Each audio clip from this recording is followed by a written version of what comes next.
I wake up at the motel this morning and there is a sheet of ice on the windshield at the motel. From what I understand from my phone, it is a balmy 27 degrees. But hey, let's go catch them. See you guys in a bit.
I'm gonna try to show you guys something.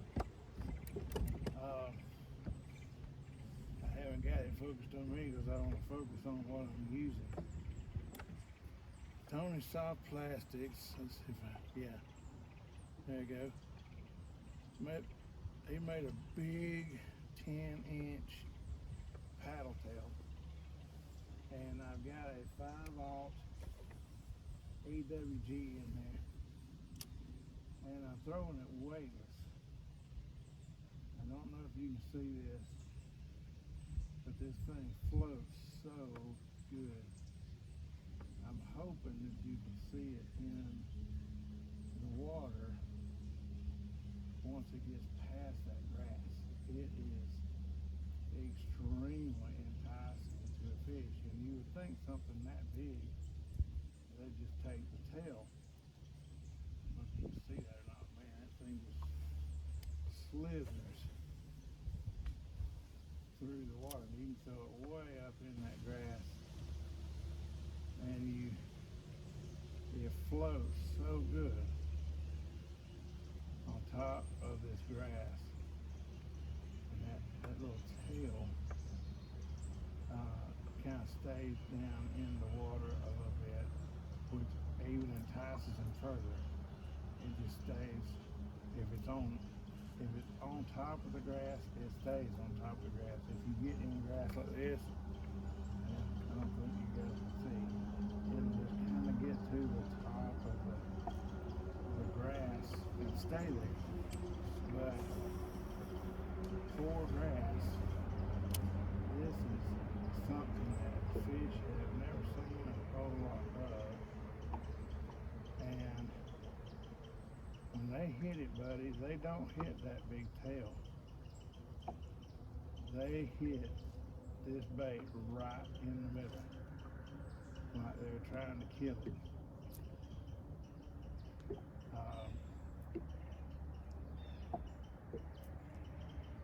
And right in the middle is pretty much where the hook is. The hookup ratio on this is pretty doggone good. I rarely miss a fish on it. But for grass, I know I'm not having great luck today, but for grass, you can see I just threw it right back into that wood and grass and everything. It just comes right through like a frog. You might get hung up occasionally, but it's not very often.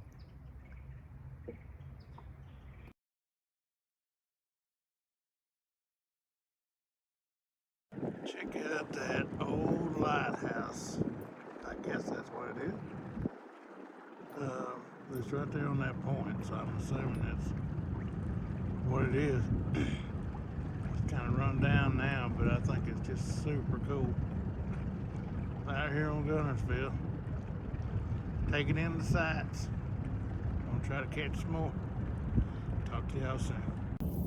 You guys have been watching me all day on Lake Guntersville in Alabama, and I wanted to tell you that I caught one this morning, but it's been such a weather fluctuation. As far as last week, it was in the lower 70s here, and then this week it's been in the mid to upper 20s in the morning, and then getting up no more than about 40, 47. It's been a chilly day. I mean, when you're running down the lake, it gets really chilly.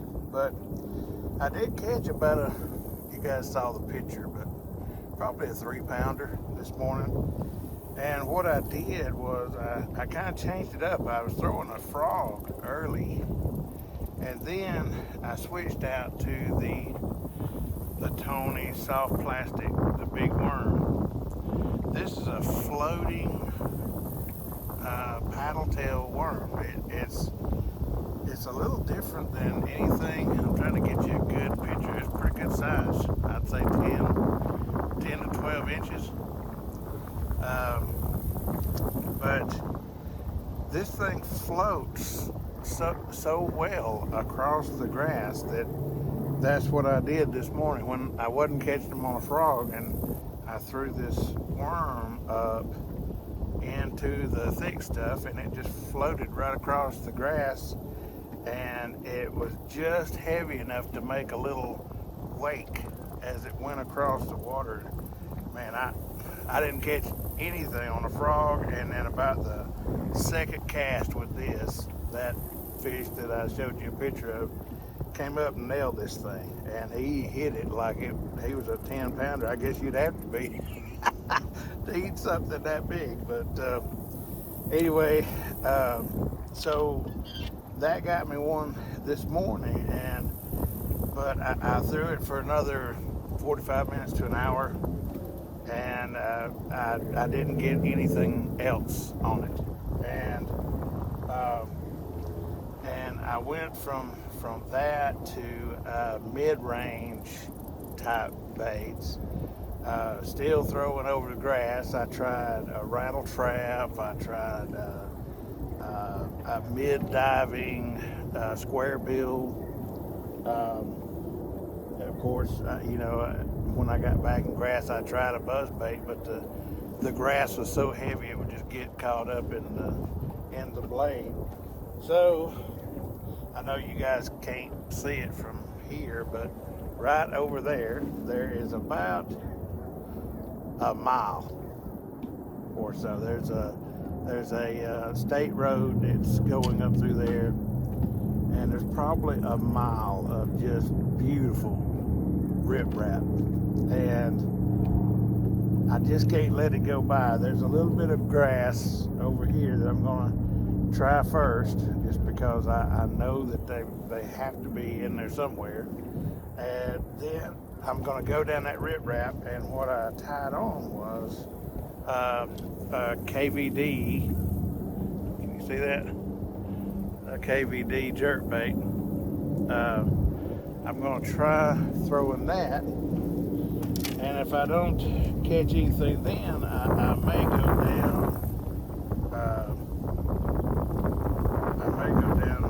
That same riprap and throw my specialty bait that I made a video of last week. That jig that I showed you with the Tony's natural crawl on the back. Man, that's what I'm talking about.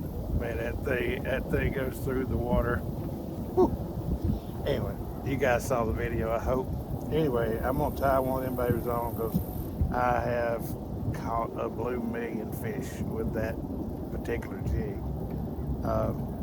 Anyway, I'm gonna keep at it. You guys be thinking of what you would have done in this situation with the cold snap, bluebird skies. There's a little bit of chop on the water, but not much. Not enough to blow the bait fish up into the shallows. A lot of sunshine, but still pretty doggone chilly. I think it's 40, 46 degrees or something right now. So it's a little chilly going across the water. Anyway, you be thinking about what you would have done and put it in the comments. I'd be interested to know how people think in these types of situations, and I'm not so good that I can't learn something from somebody. If you fish Guntersville a lot, let me know what I should have done, what I need to be doing next time I come. I know that I want to get at some point into the deeper water and find them. I did do that for a little while. I kind of trolled around to see if there were any signs of fish. I just didn't see them on my hummingbird, so I thought, well, we'll have to go to plan B or plan C or D at this point. You guys be thinking about it. Let me know.